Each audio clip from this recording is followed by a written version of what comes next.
你们先退下吧，我和世淑姑娘说些私房话。是。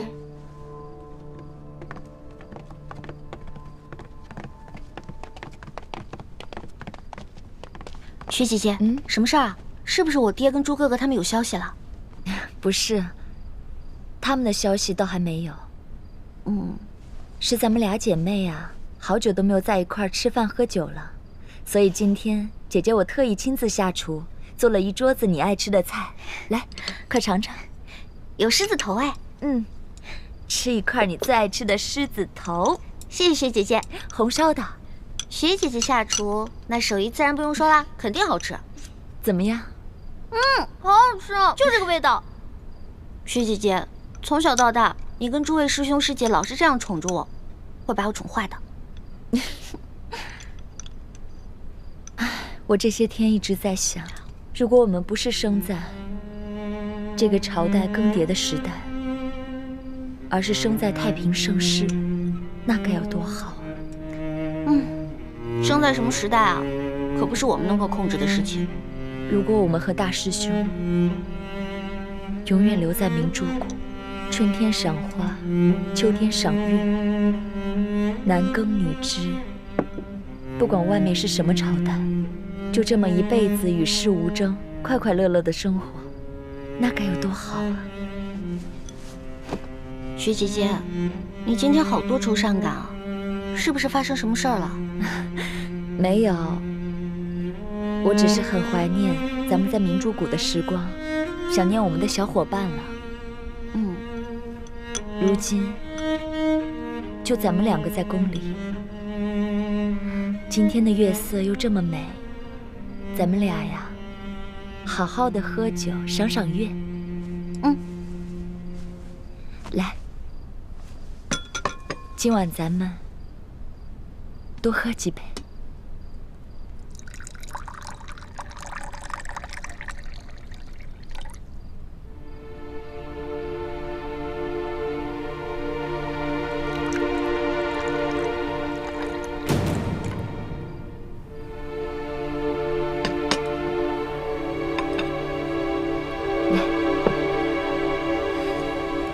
今天皇上又来看我了，我看得出皇上今天的心情啊很好。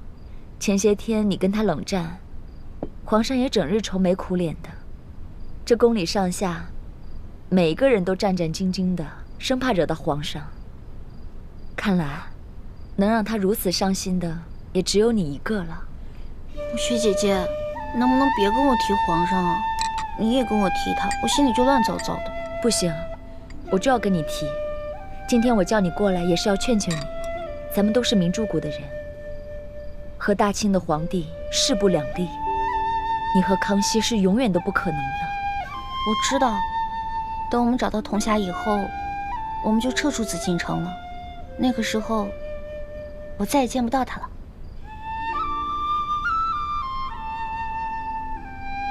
薛姐姐，能答应我一件事儿吗？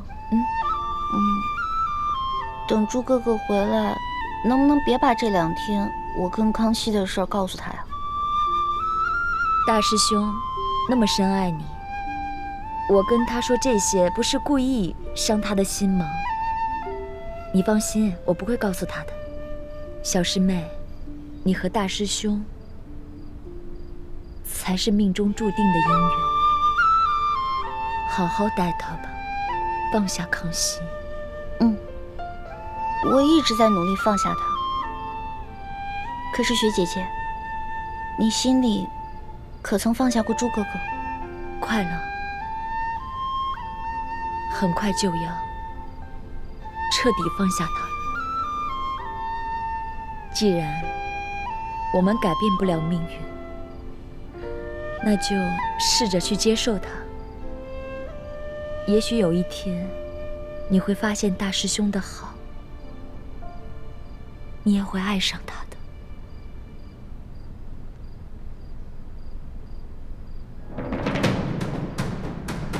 跳！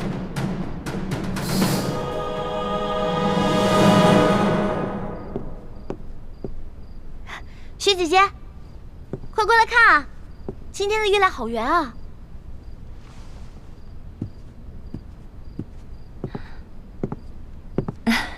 还真是啊。都说15的月亮16圆，今天真是格外的圆。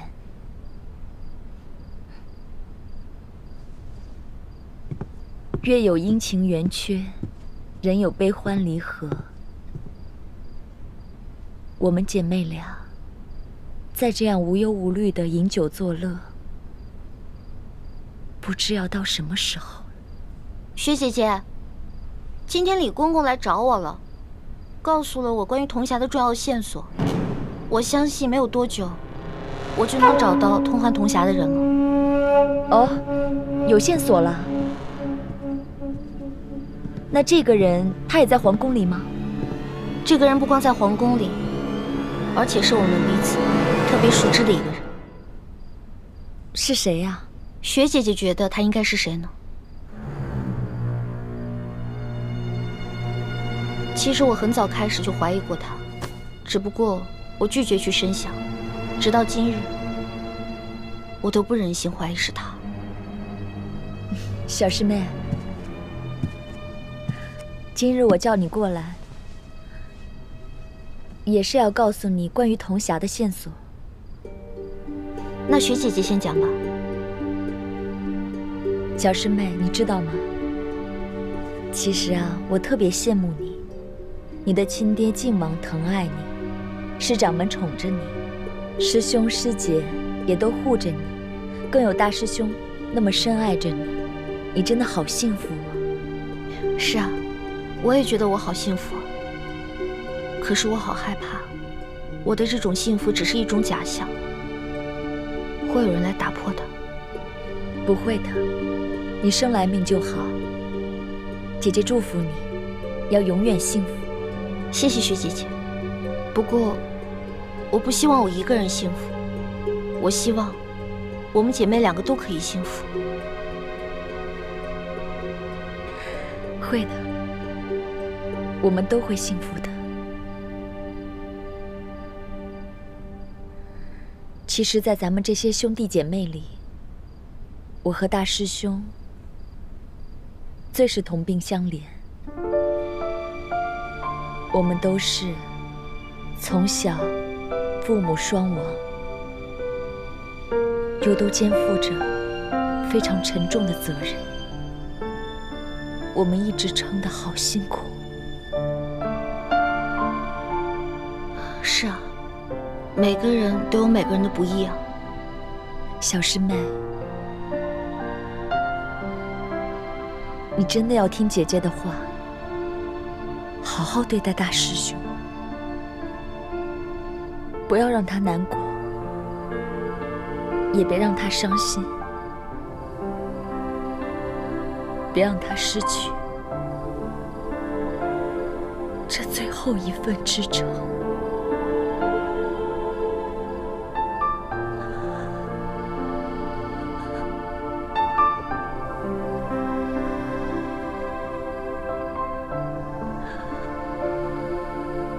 祝你们幸福，干杯！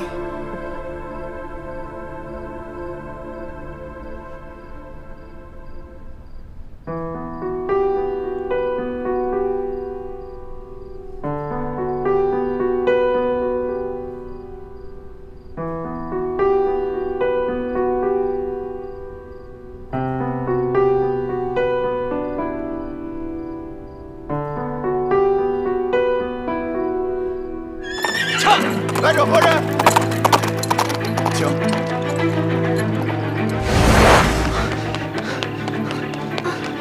李太医，师叔姑娘呢？丽妃娘娘和师叔姑娘在永和宫喝酒呢。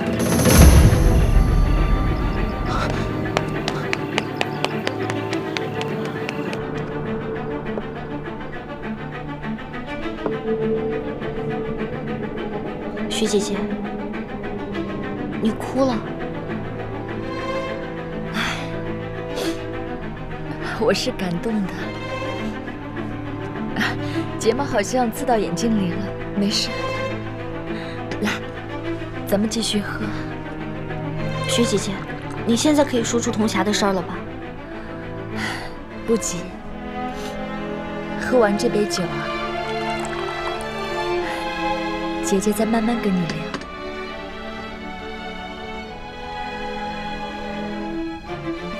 干杯！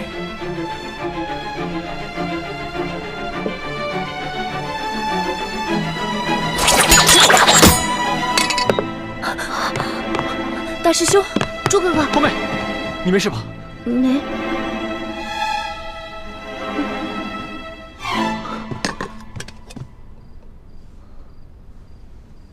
这酒你喝了没？他已经喝了，你来晚了。他已经喝下了我为他准备的美酒。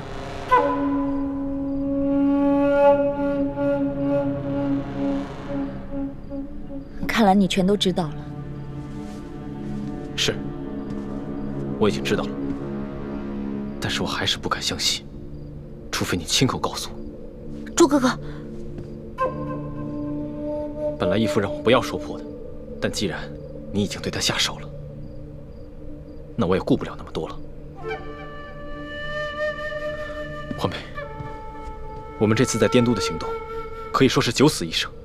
吴三桂在我们明珠谷安插了奸细，而这奸细就是六师傅，还有倾城。薛姐姐，朱哥哥说的都是真的吗？是你拿走了铜匣，上交给吴三桂了，是吗？不错。那你今天邀我过来赏月喝酒，是为了除掉我，对吗？王爷要我杀你，我不得不这么做，所以我在酒里下了毒。把解药交出来！这是王爷秘制的绝命丹，没有解药。朱哥哥，不要！把解药交出来！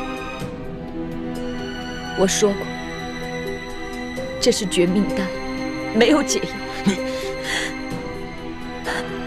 你心爱的女人注定要死在你的面前。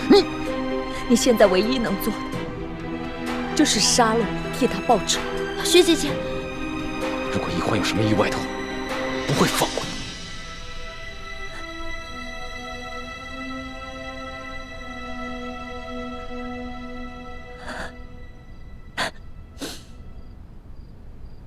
能死在你手上，是我最美好的结局。大师兄，小师妹，祝你们幸福。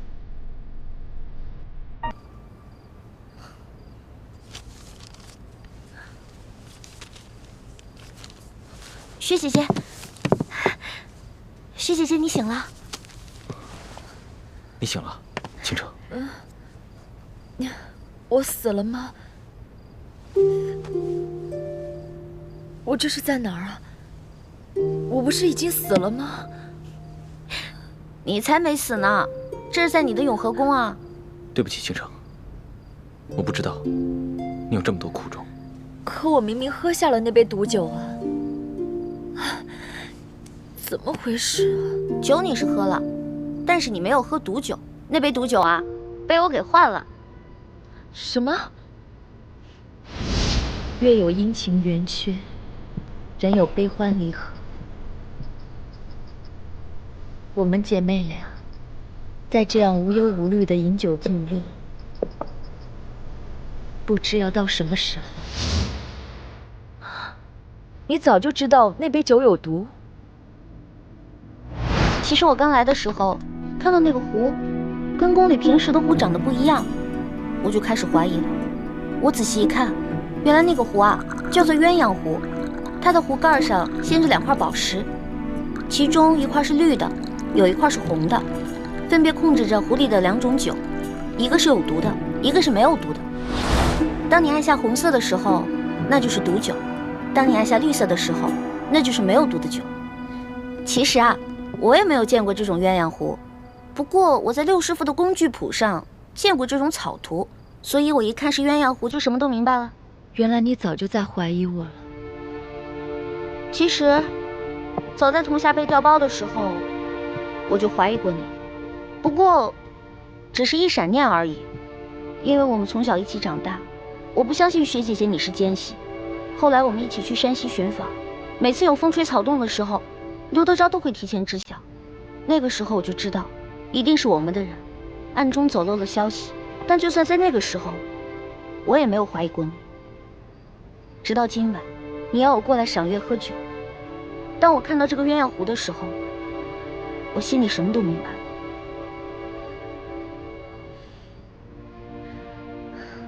既然你看到鸳鸯湖就知道酒里有毒，那当时为什么不揭穿我？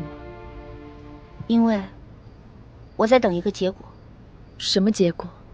我想看一看，从小跟我一起长大、亲如姐妹的薛姐姐你，忍不忍心下手？你我之间的情谊到底是真的，还是假的？当我看到你把没有毒的酒给了我，把有毒的酒给了你自己的时候，我就知道，我们两个之间的情谊不是假的，是真的。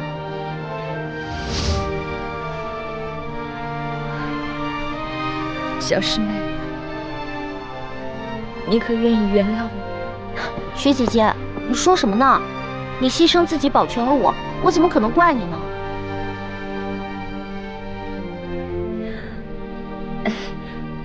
可是，你把毒酒换了，我又没喝，那杯酒，那杯毒酒啊，我压根就没喝。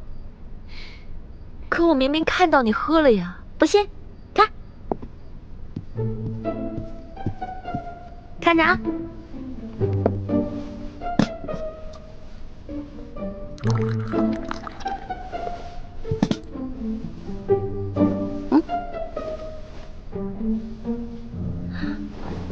姐姐，酒呢？不是让你喝了吗？是吗？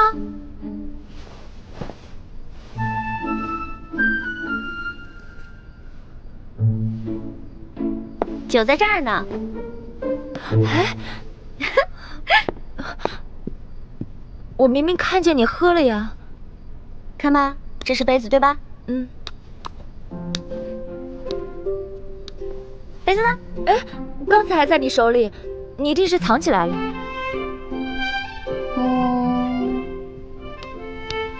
哎，在你身上呢。你是怎么做到的？一欢的武功跟暗器，样样学得杂而不精，唯独这轻功跟江湖杂耍之术，在我们所有人之上。薛姐姐，当师傅们给你安排进宫这一计划的时候，当你在苦练歌舞琴技的时候，我呢，就在明珠谷跟那些杂耍师傅们练一些不登大雅之堂的江湖杂耍，所以我才会这些啊。不过，刚才为了能够在你房间里寻找铜匣，所以给你下了点迷药。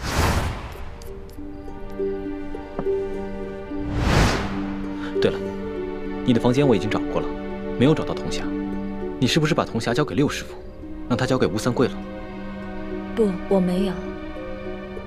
吴三桂此人凶残狠毒，如果把铜匣给他，及其3把金钥匙，找到宝藏，那对我们老百姓来说，一定不是好事。谢谢你，倾城。大师兄，你可别这么说，我已经没有脸再面对你们了。小师妹，你不该救我，就像我信上所说，把我揭发给康熙，让我以死谢罪吧。别再说这样的傻话了。有什么困难，我们一起解决。我们永远都是亲人。薛姐姐，你现在是不是在担心，你没有杀了我，吴三桂会对你弟弟不利啊？你放心吧，我们一定想办法把你弟弟给救出来。倾城，相信我，你的事就是我的事，你的弟弟就是我的弟弟，我一定会想办法把他给救出来。谢谢你们。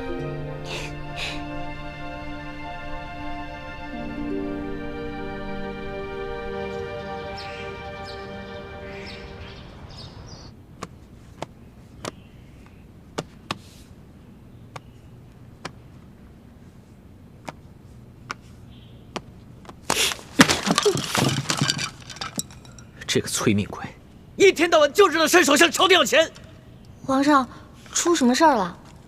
还不是吴三桂那个老匹夫，说什么自从诛杀了永历帝以后，在云贵之地就不时有反清复明的人起兵闹事，还要时刻防着缅甸的进攻。他只会不停地找借口向朝廷索要巨额的军饷。巨额军饷？你自己看看就知道了。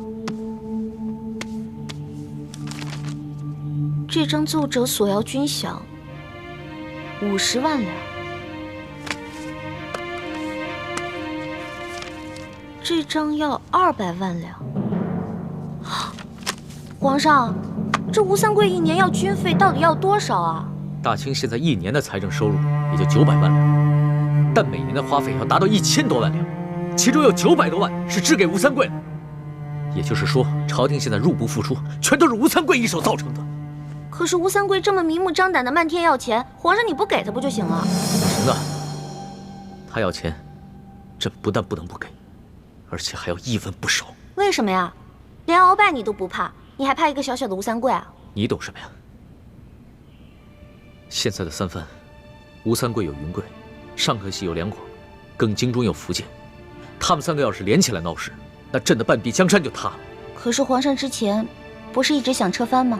朕是想撤藩，但是要等待时机啊。在没有万全之策之前，朕不但不能撤藩，还要对他们加以封赏、笼络。可是现在山西结案就能看出来吴三桂对你有谋逆之心，要是再不敲打一下，他会更加肆无忌惮的。这山西一案，吴三桂确有谋逆之心，但是他只是在暗中进行，朕没有足够的证据。在朕做好准备之前，万万不能点燃这根导火索。但是朕也不会一下子就给他这么多钱，朕会借口说朝廷赈灾，国库紧张，就先拨给他50万两吧。既然龙小弟这么大方，那要不要先把之前那笔账一起给我结了？哪笔账？山西赌坊那次啊。大明那段，你们大清趁机占领了大明的整个江山，老百姓刚刚经历了战乱，想过上几天好日子，可你们呢？朝中的权贵们搞起了圈地，各地的官吏设立了各种的关卡，变相的收取各种赋税。你们这才叫做趁火打劫，一本万利的勾当呢。龙小弟，其实我的利息就是想让你答应我，曾经你说过的那些话，消除贵族特权，革除积弊，整顿吏治，让全天下的老百姓过上好日子。你放心吧，这件事情朕一直记在心上。你给朕3年时间，3年之内朕一定做到。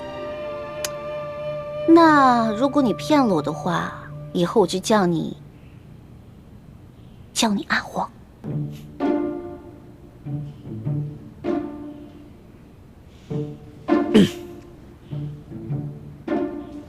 那朕跟你说，朕要是做到的话，只要翻身做老大，你做小弟。一言为定。一言为定。开战。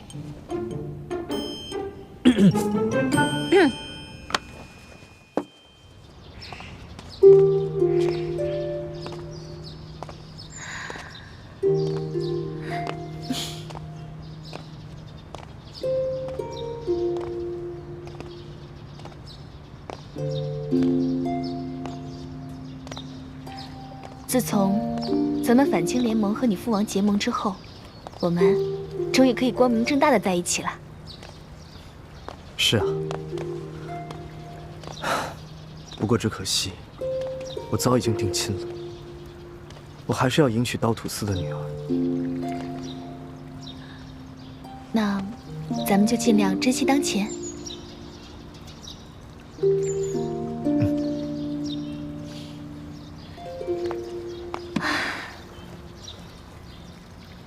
哎，对了，之前请你帮我悄悄查的那个叫雪满楼的少年，你查到了吗？千影，你实话告诉我，你到底跟那个叫雪满楼的少年有什么关系？你为什么让我悄悄的查呢？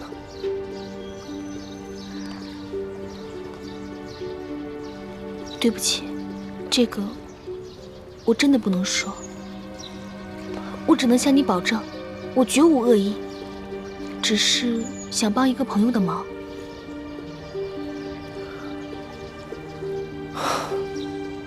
好，既然你不便说，我也就不追问了。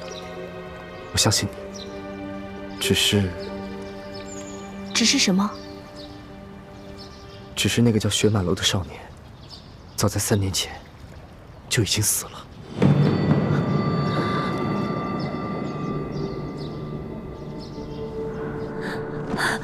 不可能，我弟弟一定还活着。你们肯定是在骗我。不，是那个吴应奇在骗樊倩影。师父跟我说过，我弟弟在平西王府活得好好的，个子都比我高了1头呢。倾城，吴应奇不可能骗樊师妹的，倒是吴三桂和六师傅，他们一直在骗你。他们怕你知道真相以后，再也不会为他们卖命了。师父经常带给我弟弟的消息，说弟弟长高了，学会4书5经，开始学骑马射箭。可我每次要求去见弟弟，师父都会以各种理由拒绝我。原来我的弟弟他已经死了。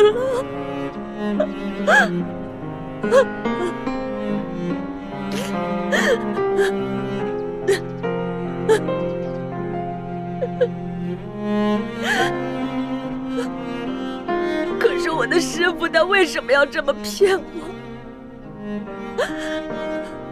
我一直视他为亲娘，那么敬爱他，视他为唯一的亲人，他却拿我当成棋子。为什么这么对我？为什么这么对我？为什么？薛姐姐，倾城，你弟弟虽然没了，可你还有我们呀。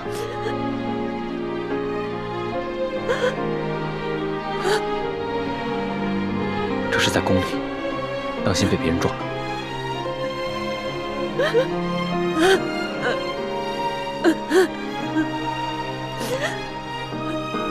你们说的对，我弟弟虽然没有，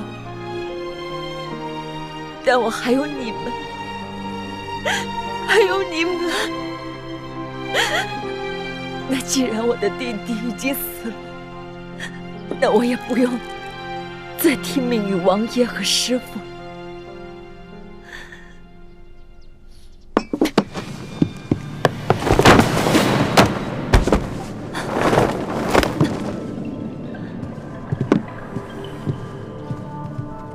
薛姐姐，原来你把铜匣就藏在永乐斋啊，怪不得在你永和宫都找不到呢。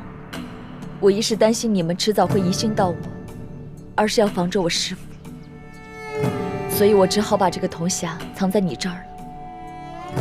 你快看看，是不是你当初搜到的那个？嗯。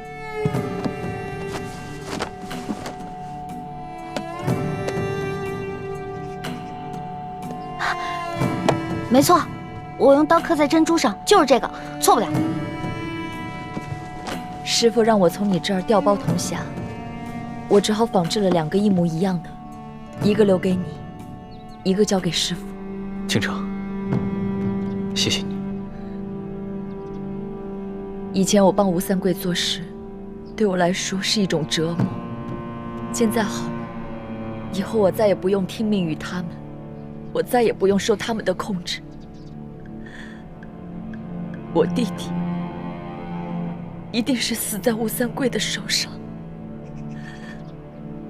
我要替我弟弟报仇。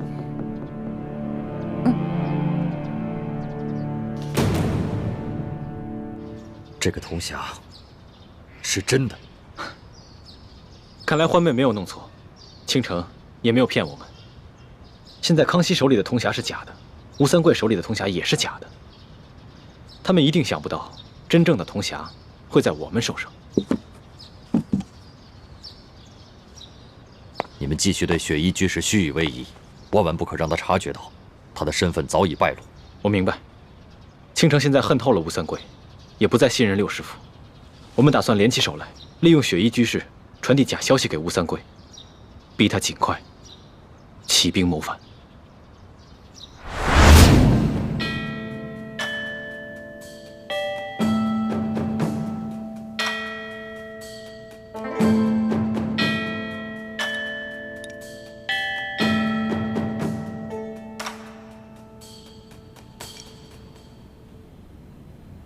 吴三桂昨日上的折子，你们都看了吧？怎么样，有何看法啊？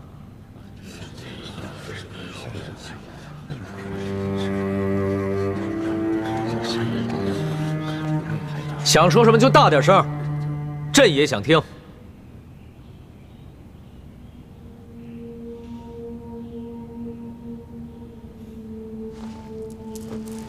这平西王啊，折子上面的措辞很是谦卑，但他的意思很清楚，无非就是想让朝廷再给他追加100万两的饷银。朱爱卿，你们说朕是准奏啊，还是不准奏？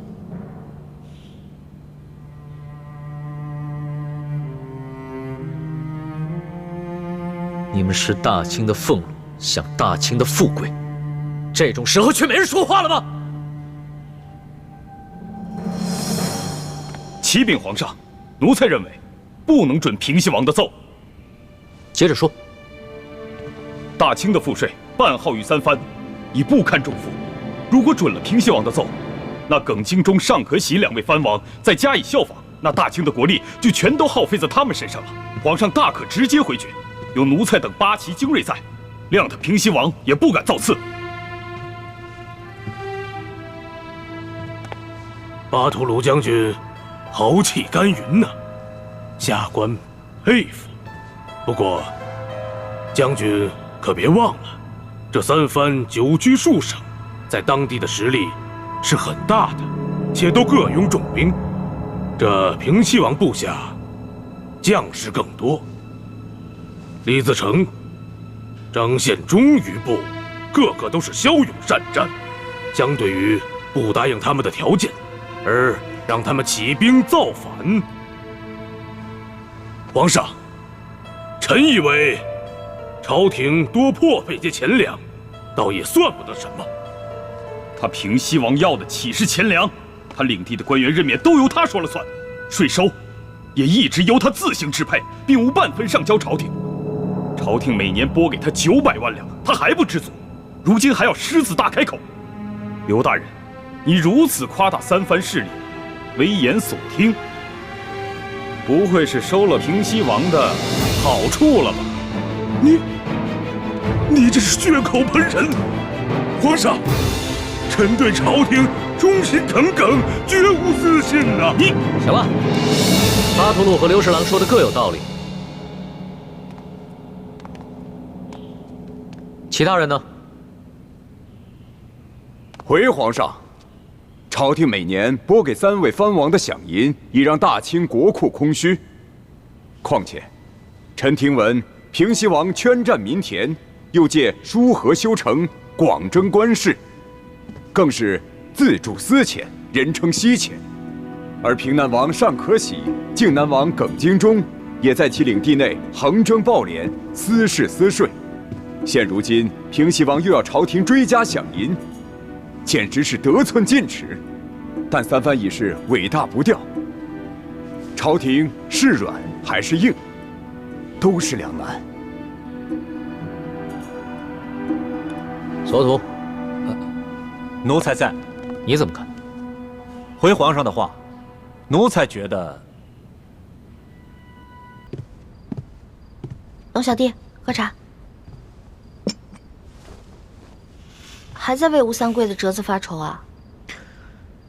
这朝廷的文武百官分成了2派，一派力主拒绝吴三桂，认为撤藩势在必行；另外一派则忌惮吴三桂的实力，或者他们其中有些人本身就是吴三桂插在朝廷的眼线，所以力主安抚。这个吴三桂，老奸巨猾又贪得无厌，龙小弟，你知道吗？他平西王的王府啊，甚至比你龙小弟的紫禁城还要奢华。可他那些钱，不都是从云南老百姓还有龙小弟你这儿搜刮出来的吗？要我说，龙小弟，你是堂堂的真龙天子，还怕他一条地头蛇不成？到时候早晚把那老贼的脑袋给砍掉。这吴三桂就和鳌拜一样，都是朕和朝廷的心腹之患，朕早晚要处置。只不过这三藩要是一同反叛的话，无论兵力还是财力，朕都没有必胜的把握呀。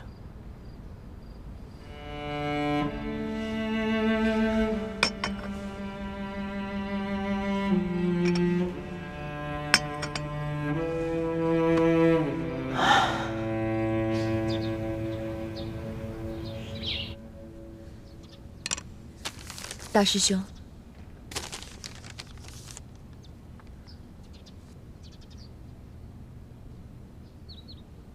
你看这样写可好？对，就这么写。康熙暂时不想跟吴三桂为敌，所以暂无撤藩的打算。不过我们要让吴三桂以为，康熙恨他恨得要死，一心想要除掉他。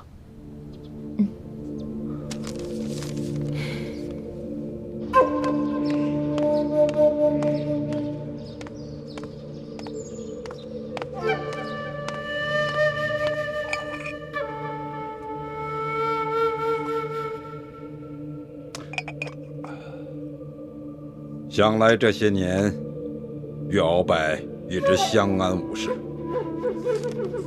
如今康熙亲政了，我弟折子要求追加饷银，就是为了试探康熙之心。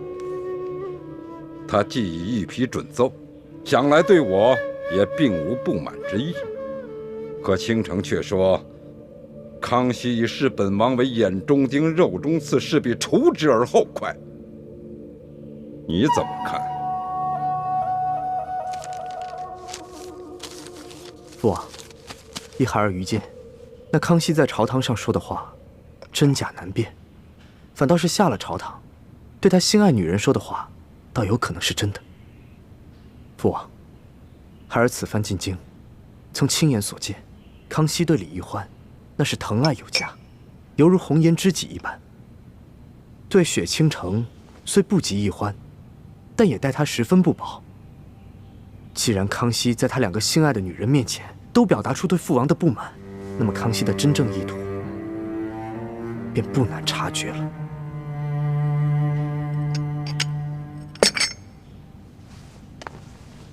康熙这个无情无义的小儿，当年若不是本王放多尔衮入关，他爱新觉罗家能做得了做不了，这大好江山还两说着呢。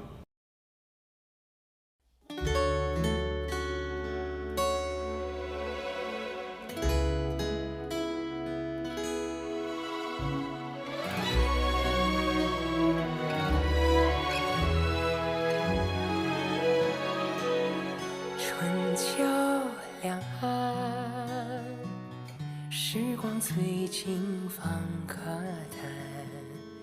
一生的愿，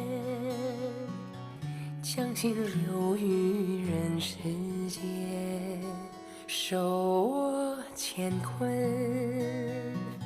仙风女子在云端，花开之间，留蝴蝶掌心清泉，天